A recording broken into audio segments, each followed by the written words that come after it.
வெற்றிவேல் முருகனுக்கு அரோகரா. முருகப்பெருமானின் வலது பக்கம் வள்ளியம்மை, இடது பக்கம் தெய்வ யானை. வள்ளியம்மையின் கையில் தாமரை மலர் இருக்கும், தெய்வ யானையம்மையின் கையில் அல்லி மலர் இருக்கும். முருகப்பெருமானின் வலது கண் சூரியன், இடது கண் சந்திரன். தாமரை சூரியனை பார்த்து மலர்ந்தே இருக்கும், அல்லி சந்திரனை பார்த்து மலர்ந்தே இருக்கும். அதுபோல் இரவும் பகலும் முருகப்பெருமானை வணங்குபவர்களின் வாழ்வு மலர்ந்தே இருக்கும்.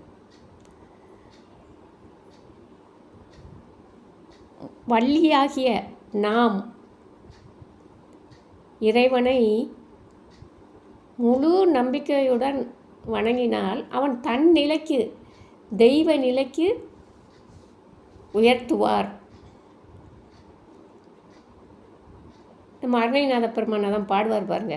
முடியா பிறவி கடலில் புகார், முழுதும் கெடுக்கும் மிடியா படியில் விதனப்படார், வெற்றிவேல் பெருமான் அடியார்க்கு நல்ல பெருமான், அவுணர் குலமடங்க பொடியாக்கிய பெருமான் திருநாமம் புகழ்பவரே அப்படின்னு பாடியிருக்கிறாரு.